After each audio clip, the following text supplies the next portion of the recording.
author of numerous books. Her latest, the fictional thriller. Almost. There she is, right there. The author of numerous books. Her latest, the fictional thriller, The Golden Gate.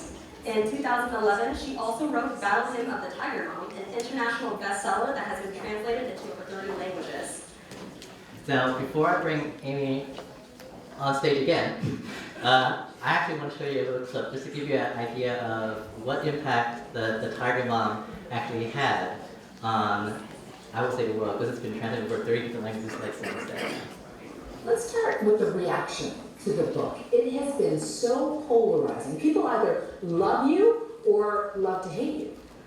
Absolutely, and I didn't expect this level of intensity. The book, of course, it's not a how-to guide. It's really about my own journey and transformation as a mother. You've got death threats, so much vitriol online. What do you think people are afraid of? It just feels like it's had a life of its own. Like people saying terrible things about my kids, wishing bad things on my family. So I guess it's just so personal for everybody. Now, I've heard that from a lot of my friends who feel like Amy Chua is giving us a bad name. She's making us look like we're all harsh dragon moms. I'm sad about that, and I'm a little puzzled because, you know, again, the last third of the book, it's not a tiger, it's a crying little rabbit. No one likes to have their parenting criticized. I didn't intend it to be a criticism of other people. I teach, and I can see that so many people get to great places so many different ways. You know, lenient parents, strict parents, Western parents, Eastern parents. You know, full disclosure, I was raised by tiger parents who wanted a lot from me and had very high expectations and drove me very hard. And I think I responded in exactly the opposite way. I mean, I was full of insecurity and pressure and self-doubt, and it took me years to get over it. And my parenting style is quite the opposite of yours, actually, because I adopted almost a full-bore Western style of parenting. Right, but again, you know, my book sort of is completely sympathetic to that, right? Because at the end, I'm saying, listen to your child, and if they are crying out for you, this isn't working, you have to stop. All right, everybody please join us in welcoming Amy Chua to the stage.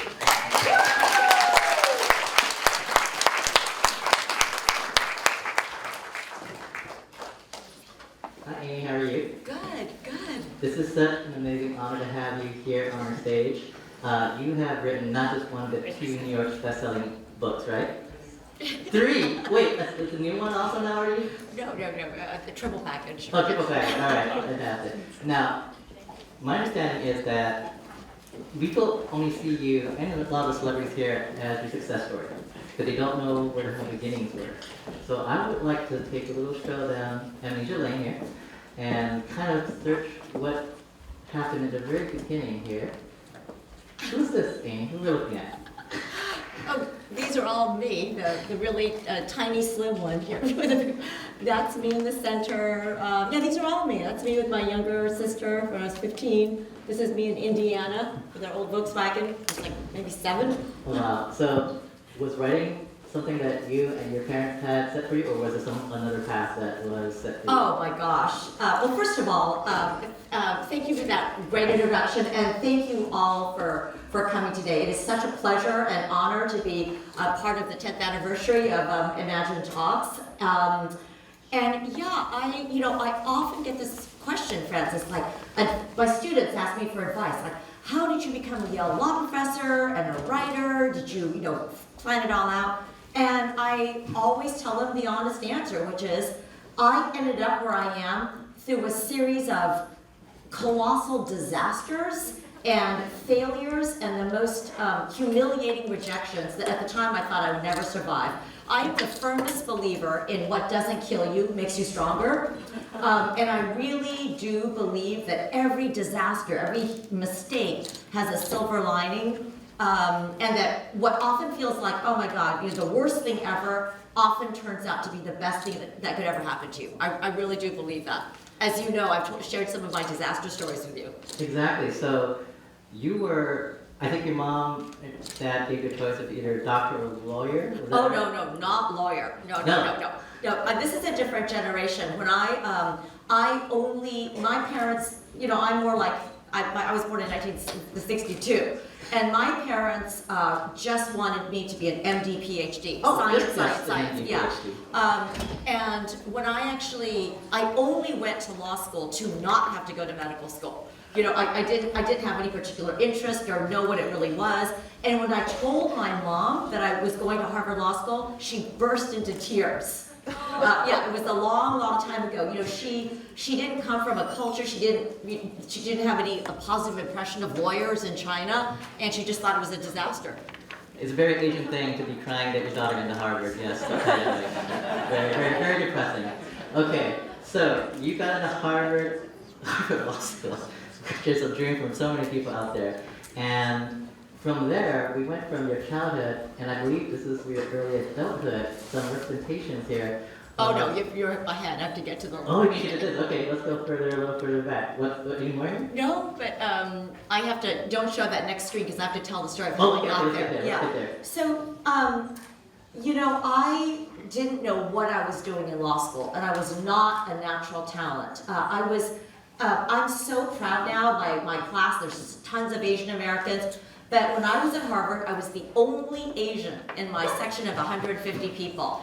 And Wow. I just was not talented. I wasn't raised questioning authority, challenging traditional opinions.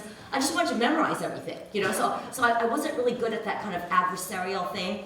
And, you know, but I stuck it out. And then after graduating, I suddenly find myself in this corporate law firm on Wall Street, and actually in a bit of a life crisis.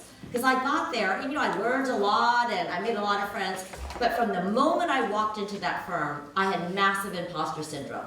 I knew I wasn't good at it. I kept getting, people would be, you know, drafting these things and really intense and interested, and my mind would wander off to what's for dinner tonight. You know, I just didn't care.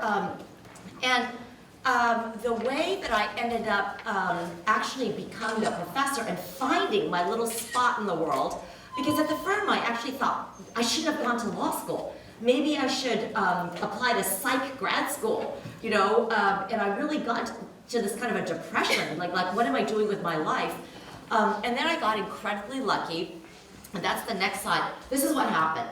So the firm that I was at is, it was on Wall Street, it's called Cleary, and their specialty is they represent governments, like the government of the Philippines, government of Russia, government of Venezuela. And I was put on this deal representing the government of Mexico in the privatization of Mexico's national telephone company. So it was state-owned at that time in the 90s, and it totally didn't work. You know, it was just dilapidated. And they wanted to do an IPO and get private capital.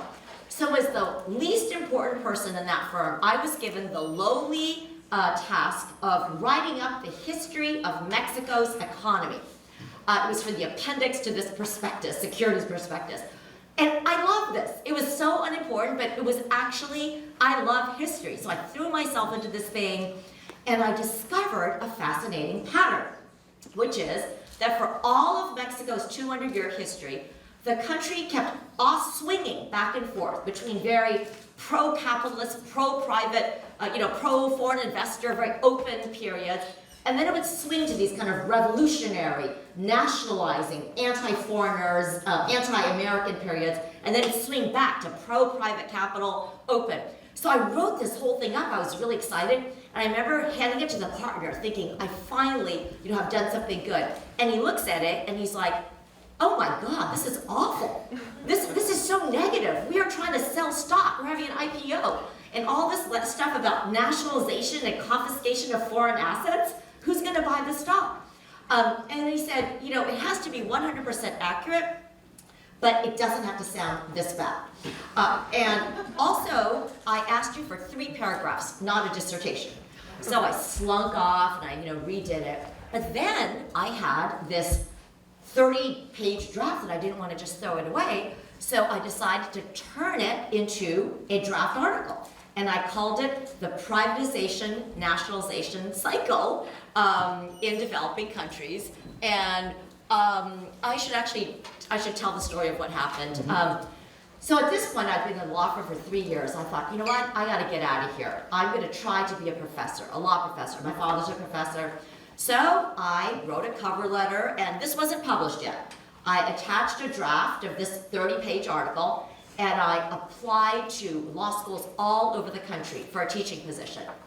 I applied to 100 law schools for a professorship, and I swear to God, I got 100 rejections. 8 of them after a full day of interviews, which is really stinging because it's just so on the merits. It's like they met you and they don't want you. And one of the places that I got rejected is the Yale Law School. And this was particularly humiliating because my husband had just been hired there 3 years before, and he was this like superstar, golden boy, constitutional law genius. So I was basically being rejected by the same people that we were socializing with, so it was super awkward.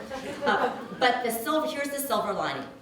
To get a teaching position, you have to go through a screening interview, like in this case, 8 white men, you know, and it was this Maury's, this dark room, and they kept asking me what my thesis was, and I thought I had already explained it.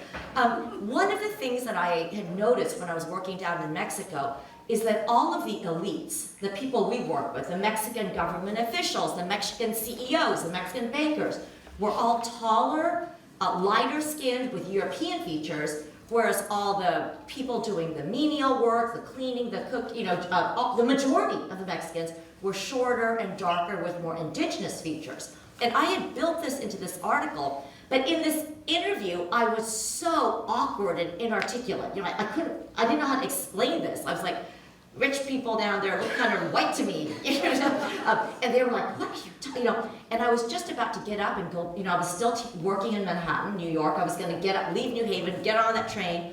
And at the last second, this professor, famous legal historian, John Langbein, said, oh, I think I understand what you're interested in. What you're inquiring into is the link between markets and ethnicity. And I was like, what? You know, but then I was like, yes, yes, yes. And I had not thought of it that way. You know, I literally just thought I was writing about telephones, right? But he was right that was the phenomenon that I was slowly kind of zeroing in on. I just didn't know how to explain it. So I got rejected, you know. But here's the silver lining. The first thing I did when I went back to my little apartment in New York City is I pulled up my draft article and I added a subtitle. The article was now called The Privatization Nationalization Cycle, the link between markets and ethnicity. And I reworked it, made it sound so much more sophisticated, and as you'll see, the Columbia Law Review took it. Now, I had mentioned my 100 rejections. I know you know me as the Tiger Mom. My parents are the OG Tiger parents. Like, I was sort of meant it tongue-in-cheek, but my parents were super strict. So when I told my dad about these, you know, that I still remember I was in tears. I said, you know, Dad, I don't want to disappoint you, but I am not going to become a professor like you always wanted me to. Nobody wants me. And I will never forget his response. He was like, let me understand this, Amy. You got 100 rejections and you want to give up? He thought that was a low number. For him, this is a man who crossed an ocean. He and my mom came here in 1960 to a country where he knew not a single person. My mom couldn't even speak the language. They were so poor their first 2 winters at MIT that they couldn't afford to pay for heat. So for him, 100 rejections is nothing. So, listening, I took his advice and I applied to a few more law schools that had not yet rejected me, and I got one offer. The University of Buffalo Law School gave me an offer. I will always love Buffalo. To this day, I randomly root for all of their sports teams, just because they were the only ones that would take a chance on me. And I was going to go there, and then at the very last second, the Duke Law School, which had already rejected me, unrejected me, and they were really honest. They're like, you know, there was somebody else we liked better, but they canceled. Do you want to come? So I was like, sure, doesn't matter. So that's how I ended up becoming a law professor. I think you have that list of rejections, don't you? Oh yeah, you can't see it so well. This is like literally 100 rejections every school, one at a time. Yeah, starting with Stanford. Now, not only that, but now this was a path that actually led to the idea of your first book. Yes, so So at Duke, I was like this outsider doing my own weird marginal thing. You know, if you lawyers out there, there's like constitutional law, corporate law. These are like the big boys, you know. And I was like in this kind of law and development. I was always interested in the the relationship between market and democratic reforms on ethnic conflict. And I wrote this second article called Markets, Democracy, and Ethnicity. And I just got incredibly lucky for a tragic reason. 9/11 happened, the attacks on the World Trade Center. Some of you are too young to remember that, but after that, suddenly, everybody in the country, in the world, was interested in what I was writing about. Like before, nobody cared, but I was writing about the dangers of globalization and the dangers of excessively rapid democratization in non-Western countries. And I turned that article into my first book, World on Fire, and it became a New York Times bestseller, literally for like 15 seconds, but that's all you need to be a New York Times bestseller. And in this book, I coined this term, market-dominant minority. And this refers to a small minority, like for example, the 1% Chinese minority in the Philippines. Okay, they're only 1% of the population, and yet they control as much as 60 to 70% of the private economy. And same with Indonesia. The Chinese are 3%, but control about 70%. It's not just the Chinese, the Indians in East Africa, the Lebanese in West Africa, whites in South Africa, Sunnis in Iraq. And so my mom was reading my book for the first time, and she's like, this is what you're writing about? The Chinese in Southeast Asia? Everyone knows this. But she was wrong. I knew about it, and she knew about it, because my parents are from that Chinese community in the Philippines. So I'm always telling my students, find your comparative advantage, right? And for me, in a way, being an outsider, like just kind of from a whole different background, that gave me insights into kind of global politics that other people didn't have. I was learning, you know, like in these countries that don't have the same dynamics as the United States, democracy can often be very destabilizing and lead to undesirable results. And the reason that the book did so well is I predicted in 2003 exactly what happened in Iraq, where everybody was saying democracy is going to solve everything, and I predicted to a T that it would give rise to fundamentalist demagogues, and then these insurgencies, and eventually the rise of ISIS and civil war. So in a way, just kind of doing my own thing, goofing around, you know, just what I was interested in, even though it was really nothing, accidentally led to my first book. So you literally turned disaster into literally good. Yeah, but not on purpose. It just kind of, you know, I'm always telling people, like, sometimes you don't know it. Sometimes it takes years before you realize that it was a blessing in disguise, that something that just feels like you're so ashamed and so depressed. And then, like, looking back now, I was really depressed when I got those 100 rejections. I mean, I could barely pull myself out of bed, you know, like you just feel worthless. But now, you know, I'm always telling my daughters, the bigger the humiliation now, the better the story later. Very Asian thing to do. Now, speaking of your daughters, that's a good way to break into your next book, because I think your daughters, you didn't stop here as being a one-time New York bestseller, and you became a three-time, but you're on your way to your next book. Tell us, what happened to that new journey of your life? So this book is so misunderstood. You know, people took it as this how-to guide, because what really happened is the Wall Street Journal excerpted the most provocative parts, like no sleepovers, straight A's, no plays, under the headline, why Chinese mothers are superior.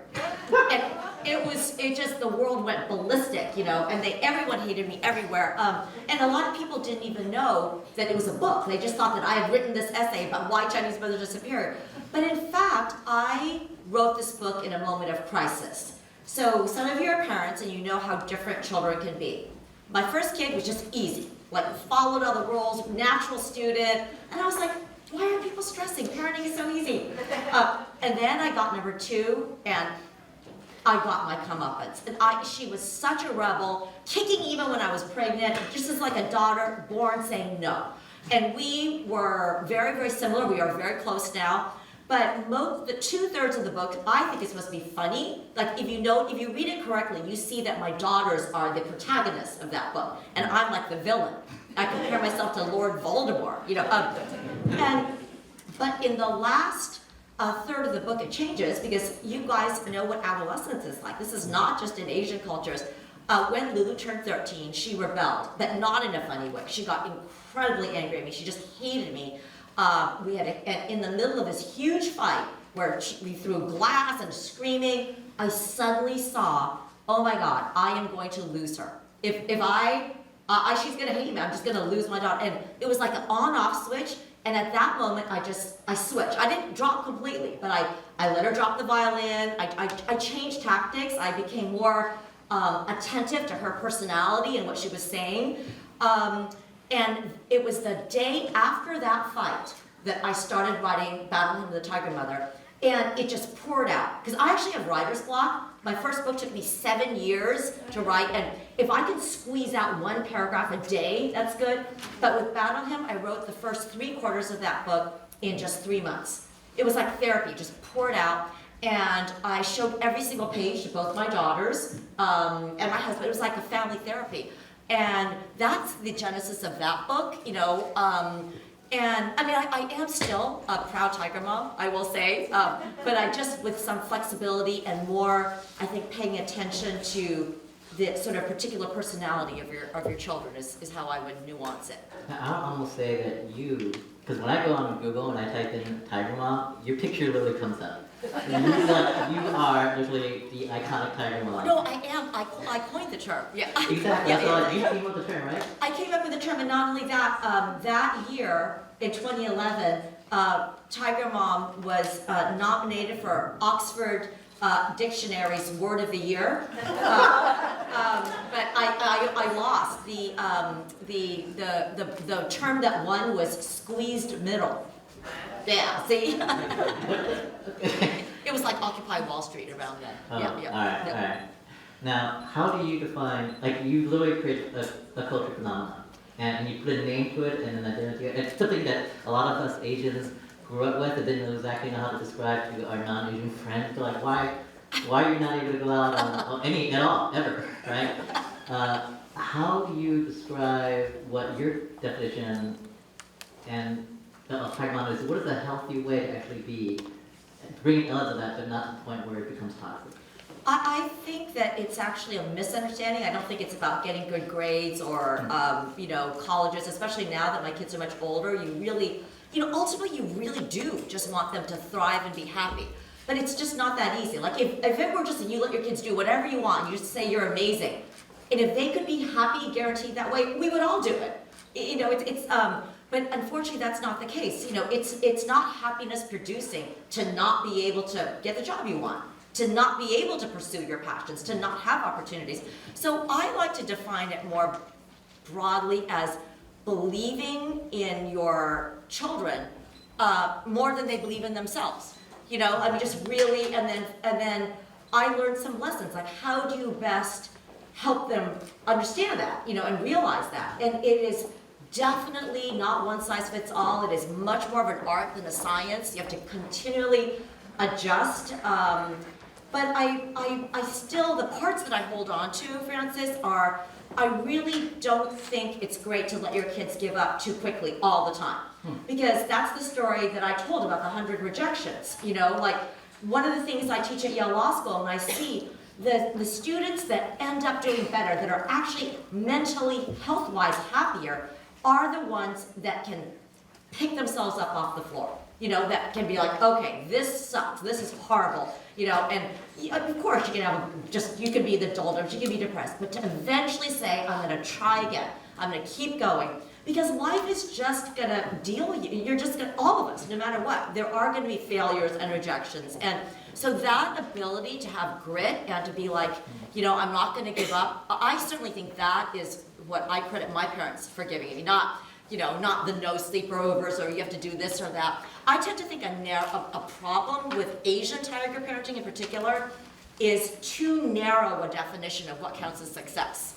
And that's something that I think that the next generation can maybe apply the principles of healthy tiger parenting, but like have a broader view about things I can count as successful, not just like, math or be a doctor, which, I couldn't do.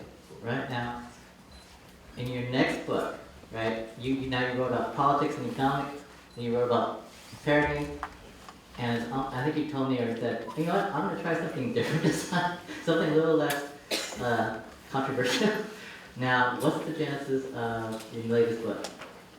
So when I was depressed at this law firm, I actually tried when I was 25 to write my first novel, totally failed. It was going to be a mother-daughter Asian immigrant experience. But at that time, I had not realized how important it is to have a plot. So that was a fail. And then Joy Luck Club came out, and I was so jealous. It's like, oh God, her name is even Amy, and she was doing just what I wanted. It was perfect, brilliant. So fast forward to 3 years ago, an idea for a plot hit me. It's just a great idea. I'm not going to give it away. Basically, on the first page, you learn that it's set in the Bay Area, that the grandmother from one of San Francisco's wealthiest established families is told by the DA that one of her 3 granddaughters is a murderer, but they don't know which one. And there's a twist that I saw all the way to the end that I'm very proud of. And I remember it was Christmas. I ran around to my daughters. What do you think of this idea? Whatever, and they liked it. But part of the inspiration for the book has to do with a wild coincidence. My parents, they're still alive. I love them. I'm gonna, see them tonight. 87 years old. My parents currently live in Madam Chiang Kai-shek's former house in Berkeley, for reasons no one to this day knows, because I've read every biography of Madam Chiang Kai-shek. Madam Chiang Kai-shek lived by herself in Berkeley, California from 1943 to 1944 in my parents' house. And the question is, what is the First Lady of China doing, living by herself in Berkeley in the middle of the Second World War? And at the time, there were all these rumors that she was having an affair with Wendell Willkie, a former presidential candidate. I read every account. I do not think that is true. But what happened is I decided to spin, using these real facts, that presidential candidate actually died in 1944. So I made him, a fictionalized version of him, my murder victim. Madam Chiang Kai-shek is a background character. There are a lot of Asian characters. Dr. Mom Chung is the most amazing. I'll tell you about her in a second. But anyway, I use these real facts, and also it's a historical thriller. So real facts about San Francisco Bay Area in 1944. To make this whodunit with, I think, a very big twist. Wow. Now, your book also was nominated for the Edgar Allan Poe Award very recently, right? Yes, like 2 days ago. This is very exciting. So tell us a little bit about this award. I've seen this award, and it's so amazing to see you nominated up there with all these other amazing authors too. Yeah, I couldn't believe it. Thank you. I couldn't believe it. So, it's just a nomination, but that's good enough. So amazing. So, do we have any other books down the line? Are you thinking of other books, or? So they are interested in a sequel. There is some talk of turning it into like a Netflix thing. And I've not given up on writing nonfiction. Before this I wrote about political tribalism and how polarized and toxic our politics are today. And I have to tell you, Francis, it is so much more fun and uplifting to write about murder than about politics. So I'm probably going to do another fiction thing next, and then we'll see what happens. What is it that you would like to share with, as we finish up and take the last few minutes here, but what is it like to share with some of the parents and also some of the Tiger Cubs and future generation, hopefully, whether they'll become Tiger parents themselves, but what is one of the most important pieces of advice you would give to parents and future parents? Well, first, I would say, forget about Tiger or whatever, just go for it. Always go for it. I'm always telling my daughters, never not do something out of fear. All of the most valuable and important things that have happened to me have been the result of something that I almost chickened out of, so that's one. Two, I would say, I always say be generous and reject bitterness.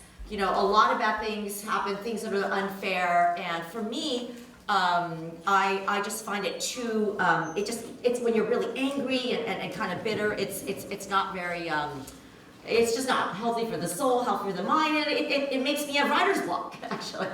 And yeah, I think that's probably it. Before, in our last couple minutes, you did share with me a situation, if you're comfortable sharing it, where it was a life-changing hospital event.